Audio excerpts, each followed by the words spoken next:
माता बहनों को हाथ दिखाने का बड़ा शौक होता है।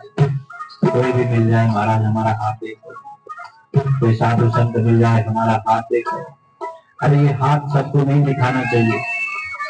हाथ कोई साधारण चीज नहीं है, सबको मत दिखाओ। और अगर दिखाना है तो नारद जैसा कोई ज्ञानी हो तो तुम्हारा हाथ देख सके। नारद को कोई ज्ञानी को हाथ सबको नहीं दिखाना। नारद जी महाराज हाथ की रेखा देख के बोले, राजा तेरी बेटी के भाग्य में लिखा है योगी जटिल अकाम मन। योगी जटिल अकाम मन लगन अमंगल गो। अस स्वामी यही कई मिलई परी हस्त असुरे। तेरी बेटी के भाग्य में लिखा है इसका जो पति होगा जोगी होगा। अच्छा, कभी कभी बोलने वाला बहुत ऊंचाई की बात बोलता है और सुनने वाला बहुत नीचे सुनता है और गड़बड़ हो जाती है। यहाँ भी ऐसे ही है। हिमाचल मैना बहुत साधारण श्रोता है और नारद जी महाराज बहुत ऊंचाई की बात कर रहे हैं। योगी जटिल अकाम मन देश नगनी अमंगल दे। इसका जो पति होगा जोगी होगा, बड़ी बड़ी जटाओं वाला होगा। अकाम मन, जिसका मन काम में बिल्कुल नहीं लगता होगा। सुनो, ये अर्थ कौन लगा रहा है? हिमाचल और मैना। और नारद जी तो बहुत ऊंचाई की बात करते हैं। अमंगल वेश, बड़ा विचित्र वेश बनाए रखने वाला होगा। तुम्हारी बेटी के हाथ में ऐसी रेखा है राजा।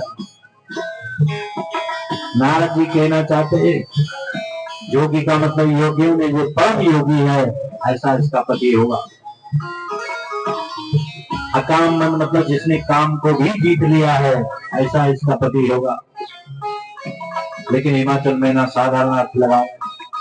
अच्छा, दोनों रोने लगे, हिमाचल और मैना दोनों रोने। और यहाँ मां भगवती जगदम्बा भी रोने लगी। हिमाचल मैना इसलिए रो रहे हैं कि हे भगवान, जिस विधाता ने हमारी बेटी को इतना सुंदर बनाया है उसने इसके लिए पति ऐसा क्यों बनाया। अब जगदम्बा रो रही है कि आहा, यही तो मेरा वो देवता है जिसको पाने के लिए मैंने दोबारा से जन्म लिया है। यही तो वो मेरे स्वामी है। और सज्जनों, हिमाचल मैना रोते रोते पूछ रहे महाराज कोई ऐसा उपाय बताओ जिससे कि हमारी बेटी के भाग्य में जो लिखा है वो बदल जाए। नारद जी ने कहा भाग्य का लिखा मिटने वाला कोई नहीं है, केवल एक देवता है जो तुम्हारे भाग्य की लेख को मिटा सकता है और उसका नाम है वेदों का जो देव है महादेव। और महादेव भगवान महादेव भगवान देवताओं का भी जो देवता है उसका नाम है महादेव। बाकी कोई तुम्हारे भाग्य की लेख मिटा नहीं सकता, केवल भगवान शंकर के सिवाय दूसरा कोई देवता नहीं। जो तप करे कुमारी तुम्हारी भाभी अगर तुम्हारी बेटी तपस्या करे तो भाग्य को बेचने वाले भगवान शंकर ही इसके भाग्य को बदल सकते। हिमाचल मैना सोचने लगे 5 वर्ष की बेटी, अब कैसे इसको बोले कि तो तपस्या करने जा। बोलो कैसे बोले। सारी रात सोच रहे हैं और इधर जगदम्बा भी रात भर सोचती रही। प्रातः काल उठी और हिमाचल मैना दोनों को प्रणाम किया और कहा पिताजी, आज रात में मैंने एक सपना देखा है और उस सपने में मैंने एक ब्राह्मण को देखा। वो ब्राह्मण मुझसे कह रहा है कि तुम तपस्या करो। मैं तपस्या करना चाहती हूँ, भगवान शंकर को पति रूप में प्राप्त करना चाहती हूँ, कृपा करके मुझे आज्ञा दो। माता पिता दोनों बड़े प्रसन्न हुए कि जो बात हम कहने वाले थे वो बात तो मां ने स्वयं कह दी। और माता पिता की आज्ञा लेकर 5 वर्ष की बालिका हिमाचल से चली है। सज्जनों, और उत्तराखंड की पावन धरती पर पहुंची, गंगोत्री नामक स्थान पर गई, जहां गंगा की धारा गिर रही है। उस स्थान पर आसन लगाया, उस आसन और उस आसन पर बैठ करके भगवान शिव के पंचाक्षरी मंत्र का जप करने लगी। ओम नमः शिवाय, ये भगवान का पंचाक्षरी मंत्र है, इसका जप करने लगी। इधर उसी समय की बात है, धरती पर तारकासुर नामक एक दैत्य हुआ, जिसने देवताओं को परेशान कर दिया। और ये देवता लोग सब मिलकर के भगवान शंकर के पास गए, लेकिन किसी की कुछ भी बोलने की हिम्मत नहीं। अच्छा, ये देवता लोग बड़े चालाक है, बड़े स्वार्थी हैं, ये मतलब से मतलब रखते हैं, बाकी इनका कोई मतलब नहीं। क्योंकि अब परेशान हो गए हैं, दैत्य परेशान करने लगे, इसलिए शिव जी की याद आई, वरना शिव जी की तरफ इनका कभी ध्यान ही नहीं जाता। लेकिन अब जब परेशानी सिर पर आई तो याद आया। तो ये ना इधर के होते हैं ना उधर के होते हैं, कहीं भी नहीं। ये देवताओं का भी यही हाल, बाकी तो कभी शिव जी को याद नहीं किया, लेकिन अब जब परेशान हो गए, तंग हो गए, तो सब मिलकर के शिव जी के पास चले। शिव जी ने कहा, आओ देवताओं, कैसे आना हुआ? तो हिम्मत नहीं हुई बोलने की, तो ब्रह्मा जी को आगे कर दिया। तो ब्रह्मा जी बोले, महाराज जी, देवता कह रहे हैं, हम अपनी आंखों से आपका विवाह देखना चाहते हैं। ऐसा नहीं बोला कि हमारे ऊपर मुसीबत आ रखी है, हमें बताओ, नहीं, हम आपका विवाह देखना चाहते हैं। क्यों? क्योंकि इन देवताओं को पता है, ये जो तारकासुर पैदा हुआ है, इसने वरदान मांगा है कि शिव के पुत्र के द्वारा ही इसकी मृत्यु होगी। और जब तक शिव का पुत्र नहीं होगा तो ये मरेगा नहीं, मरेगा नहीं तो देवता परेशान रहेंगे। इसलिए शिव जी को कह रहे हैं कि महाराज, हम अपनी आंखों से आपका विवाह देखना चाहते हैं। शिव जी ने कहा, अच्छा, मेरा विवाह देखना चाहते? शिव जी ने कहा, मैं विवाह नहीं करूंगा। एक बार करके देख लिया, बार बार आप दोबारा विवाह नहीं करोगे। ये विवाह ऐसा फल है, जो खाए वो भी पछताए, जो ना खाए वो भी पछताए। आप मेरे इष्ट हैं, इसलिए मैं आपकी आज्ञा को सिर पर धारण करता हूँ। राम जी ने कहा, सिर पर धारण मत करो, हृदय में धारण करो। सिर पर धारण करने का मतलब है जबरदस्ती। कई लोग कहते हैं, हमारा मन तो विवाह करने को था नहीं, घर वालों ने जबरदस्ती कर दिया। तो विवाह जबरदस्ती मत करो, जब तुम्हारा हृदय माने, जब तुम्हारा मन माने, तब विवाह करो। सज्जनों, आपका खानदान कैसा है, भगवान ये नहीं देखता। आपका रूप रंग कैसा है, भगवान ये नहीं देखता। आप पढ़े लिखे कितने हो, भगवान ये नहीं देखता। भगवान तो जीव के अंदर केवल और केवल प्रेम देखता है, तुम्हारे भीतर प्रेम दिखता है, बस, इससे ज्यादा और कुछ नहीं देखता। इसलिए स्पष्ट कर दिया कि जाओ और केवल ये देखो कि उसके भीतर प्रेम कितना है। सप्त ऋषि गए, गंगोत्री में मां भगवती जगदम्बा ओम नमः शिवाय मंत्र का जप कर रही है। सप्त ऋषि जब गए तो मां ने उठ करके इनको प्रणाम किया, आसन दिया। मां ने कहा, शैलजा नाम है मेरा। अच्छा, हिमाचल की बेटी हो? हाँ महाराज। अच्छा, यहाँ क्या करने आई हो? तपस्या करने आई हूँ महाराज। किसकी तपस्या? बोला, शिव जी की तपस्या। और सप्तऋषि हंसने लगे, क्योंकि परीक्षा नहीं थी। हंसने लगे, तुम पागल हो गई हो क्या? अरे, अगर पति रूप में प्राप्त करना है तो भगवान ब्रह्मा को करो, पति बनाना है भगवान विष्णु को बनाओ। भगवान शंकर को पति बना करके क्या मिलेगा? जिसका अपना रहने का ठिकाना नहीं, खाने का ठिकाना नहीं, उसको पति बना करके क्या करोगे? इसलिए हमारी बात मान और भगवान विष्णु को पति बना।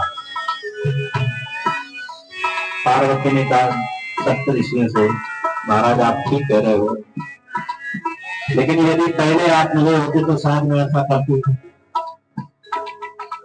लेकिन अब बहुत देर हो चुकी है। मैं संकल्प कर चुकी हूँ कि विवाह करूंगी तो भगवान शंकर से, वरना विवाह ही नहीं करूंगी। सप्त ऋषियों ने नाना प्रकार से परीक्षा ली और बोले, ये बता तेरा गुरु कौन है? बोले, नारद जी। फिर हंसने लगे सप्तऋषि। अरे तू भी नारद के चक्कर में आ गई, किस नारद ने न जाने कितने घरों को उजाड़ दिया, तू भी इसकी बातों में आ गई। अरे नारद को छोड़ और हमें जन्म जन्म लगी रगड़ हमारी, करो शंभ न रहो तुम्हारी। और आप गुरु की बात करते हो तो एक बार क्या 100 बार आकर भगवान शंकर भी आकर के कहे, मैं तब भी अपने गुरु को नहीं छोड़ूंगी, अपने गुरु के मंत्र को नहीं छोड़ूंगी, मुझे अपने गुरु पर इतना मुझे अपने गुरु पर इतना भरोसा। इसलिए फिर समाधि में चले गए। अब तो देवता लोग फिर परेशान हो गए, बहुत प्रकार से भगवान को समाधि से जगाने का प्रयास किया लेकिन नहीं जागे। और अंत में कामदेव को कहा कि तुम भगवान की समाधि को तोड़ो। कामदेव अपनी सेना के साथ गया और भगवान शंकर की समाधि को तोड़ने के लिए अपनी धनुष पर तीर चढ़ाया। और जैसे तीर छोड़ा तो जाकर के भगवान के हृदय से स्पर्श हुआ और भगवान शंकर का तीसरा नेत्र खुला। और तीसरा नेत्र खुलते ही कामदेव जल करके भस्म हो गए। शंकर जी महाराज नहीं की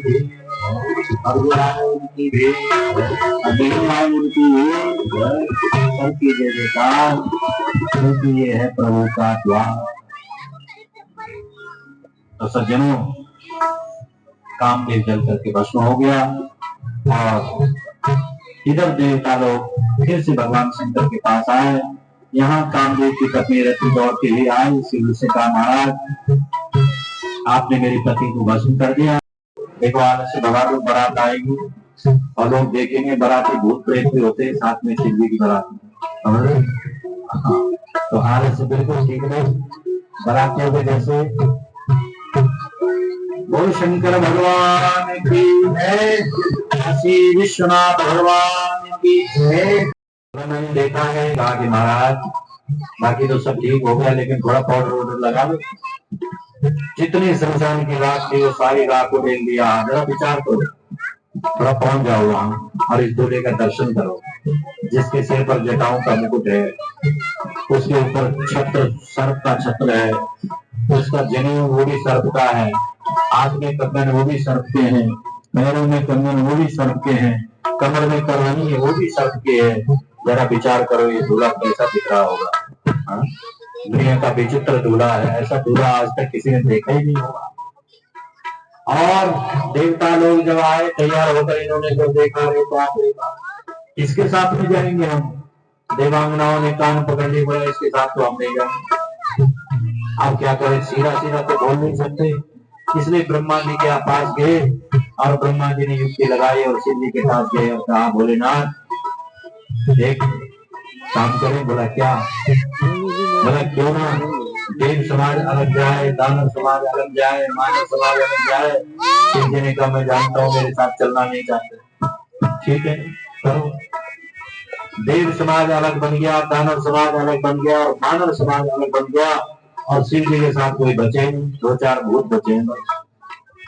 तो भूतों ने कहा कि महाराज हमारी संख्या तो बहुत कम हो गई। शिव जी ने कहा चिंता मत करो, और जितने भी शमशान थे सारे शमशानों के भूतों को बुला दिया। भगवान की इतने सारे भूत इकट्ठे हो गए कि देवताओं की संख्या कम पड़ गई और भूतों की ज्यादा। और ये सच्चाई है कि देवता भले कम हो और भूत ज्यादा ही होते हैं। बात समझ रहे हो कि नहीं? देवता कम हो सकते हैं, भूत कम नहीं होंगे। यानी कि अच्छे लोग भले कम हो जाए और बुरे लोग कम नहीं होते। बात समझ गए कि नहीं? अच्छों की कमी पड़ सकती है, बुरों की कमी नहीं पड़ेगी। इसलिए देवता लोग अलग अलग समाज बनाकर चलने लगे और शिव जी के साथ सारे भूतों की टोलियां। देवता लोग जय जयकार कर रहे हैं तो यहाँ भूत, जो भारत के भूत थे वो तो बोल रहे हैं ओम नमः शिवाय, और जो बाहर के थे विदेशों से भी बुलाए थे कुछ, वो कर रहे हैं हाय हाय। क्योंकि विदेशी भूत हाय हाय वो आजकल भारत में भी घुसे। ये हाय हाय करने वाले हमारे यहाँ हाय हाय शब्द बहुत बुरा माना जाता है, और आजकल जिसको देखो कह रहा हाय, वो कह रहा हाय, फिर दूसरा बाय, हाय बाय पर भी लोगों को बताओ। ये भारत के भूत, ये तो बोल रहे हैं कि ओम नमः शिवाय, लेकिन विदेशी बोल रहे हैं हाय हाय। भूतों का समाज तैयार हो गया और सज्जनों यहाँ बारात चलने लगी तो भगवान शंकर को बैल पर बिठा। अच्छा देखो ये कैसा दूल्हा, बैल पर भी बैठा तो उल्टा, बैल पर बैठा उल्टा, मुख पीछे की तरफ कर दिया और पेट आगे की तरफ। देवता ने ये क्या कर रहे हो महाराज, बोला यही कर दिया, चलते हो क्योंकि तुम्हारा दर्शन होता है, अगर मुंह आगे करूंगा तो तुम्हारा दर्शन नहीं होगा, इसलिए तुम चलो। तो आप बारात आने वाले हैं और आप भी बारात में जाने के लिए तैयार हो जाओ। आ रही है बारात, कितनी देर में आ रही, कहाँ पहुंची है?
और शंकर भगवान की, शंकर जी महाराज की। हाँ में बनाती है बिल्कुल।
काम गंगा भाव कहते हैं माझे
वाह क्या जोड़ी है, गजब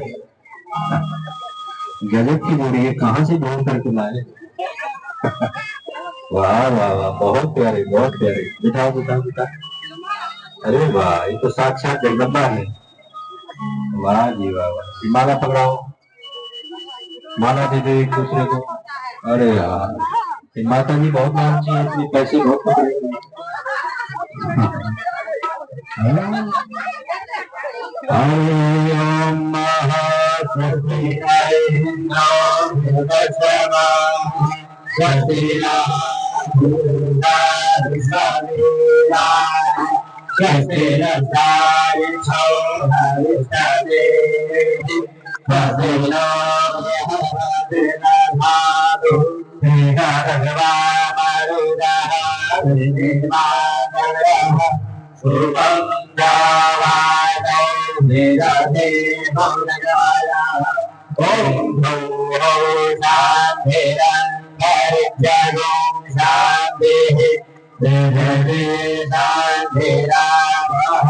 शांति शांति शांति सर्वं शांति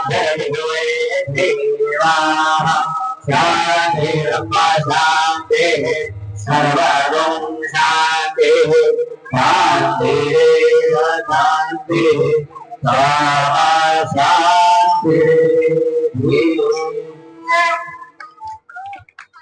और शंकर भगवान की जय। आइए सज्जनों, भगवान का दर्शन करते हुए सब लोग अपनी अपनी जगह बैठ जाओ, पीछे की ओर बैठ जाओ सारे। अभी बारात में आज नाचने आपने खूब अभी थोड़ी देर में। और यहाँ सज्जनों भगवान की बारात हिमाचल के यहाँ पहुंची। राजा ने स्वागत की तैयारियां की है। हिमाचल के यहाँ जब बारात पहुंची, ब्रह्मा जी के आदेश पर आरती करने के लिए मैना जी आई। सुनैना मैना जी ने आरती की सुंदर थाली सजाई है और आरती करने के लिए आई। लेकिन देवता लोग बारी बारी से, क्योंकि आगे देव समाज था, आरती के लिए तैयार है। जैसे ही भगवान विष्णु पहुंचे तो ब्रह्मा जी से पूछ रही है मैना, क्या यही दूल्हा है? ब्रह्मा जी ने कहा नहीं मां, ये दूल्हा कहाँ, अरे तो सेवक है।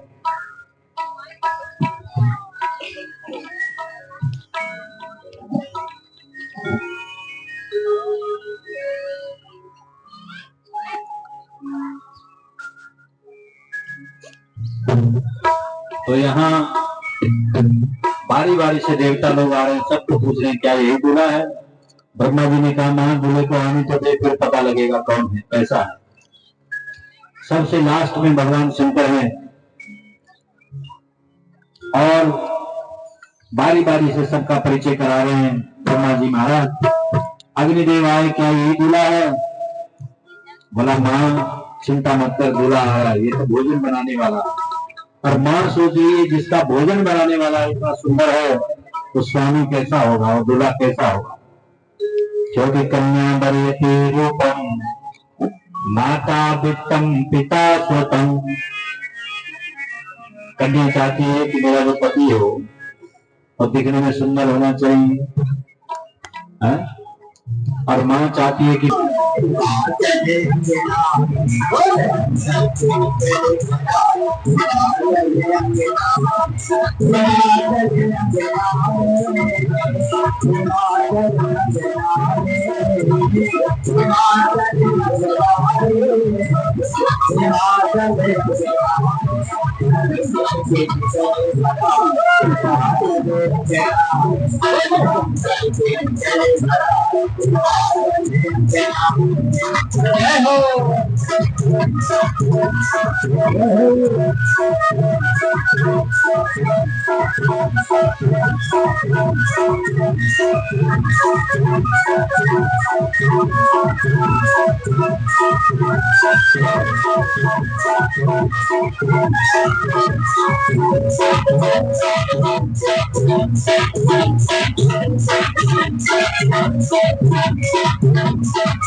गंगे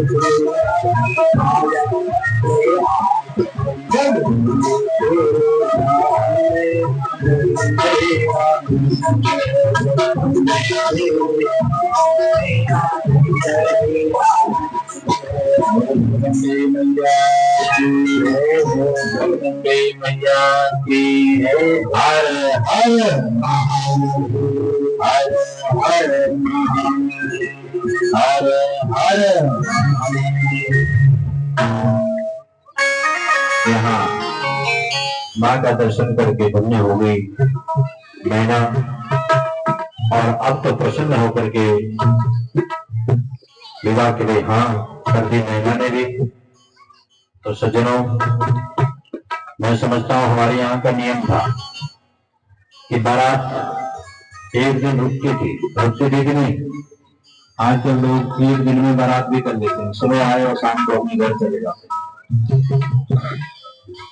हमारे यहाँ का नियम था कि बारात पहले तो 4 दिन 5 दिन रुका करती थी, लेकिन धीरे धीरे 1-2 दिन का चलन हुआ, फिर कम से कम 1 दिन तो बारात रुकने ही रुकती थी। तो आज हम भी भोलेनाथ की बारात को यही रहते थे। कल के प्रसंग में कल बारात विदा होगी, आज रात में इनको यही बिठा के रखना दोनों को, कल विदा करेंगे ना। तो कल भगवान की बारात विदा होगी और कल के लिए सूचना, कल भगवान श्री राम लक्ष्मण भरत शत्रुघ्न चारों भाई प्रकट होंगे, उनकी झांकी का आप कल दर्शन करेंगे। लेकिन आपकी संख्या को देख करके आश्चर्य हो रहा है, इतने बड़े नगर में और इतनी थोड़ी सी संख्या। तो कल से आप अपने आस पड़ोस सगे संबंधी मित्र जो आपके नजदीक हो उन सबको सूचित करें और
ओम शांति शांति शांतिर्भवतु।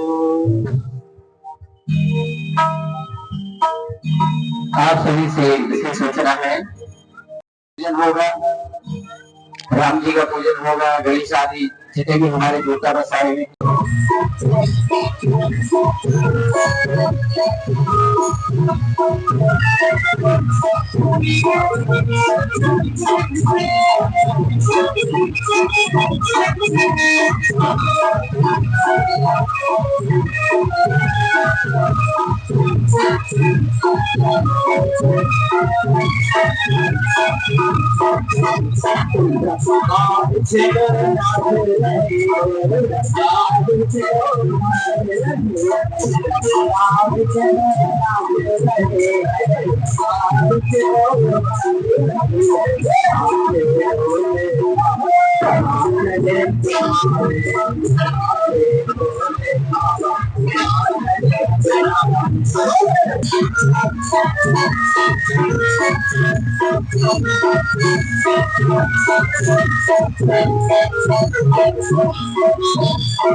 ओम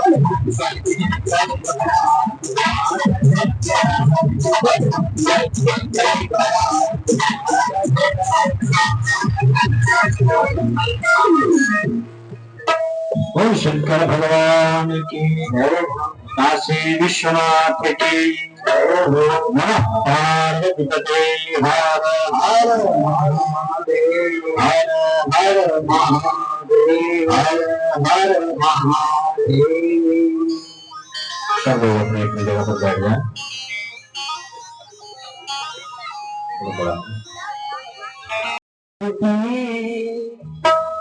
उतारो मेरा घुवर, प्रेम से भाव से गाएंगे आरती। तेरी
सब कुछ तेरा, कुछ नहीं मेरा, सब कुछ तेरा, कुछ नहीं मेरा, सब कुछ तेरा, सब कुछ। तालियां बढ़ा दीजिए। तुझसे क्या मैं यही सोचूं भगवन, मन में बसा कर तेरी मूर्ति उतारो है रघुवर तेरी आरती। गाइए। मन में उतारो है रघुवर तेरी आरती उतारो है राघव तेरी आरती, उतारो है राघव तेरी आरती। जय श्री राम। बोले राजा रामचंद्र भगवान की जय। बोले आए हुए सभी भक्तजनों की जय। बोले वेद व्यास भगवान की जय। बोले श्री राम कथा पुराण की जय। बोले रामचरितमानस की जय। ओम नाना सुगंध पुष्पाणि यथा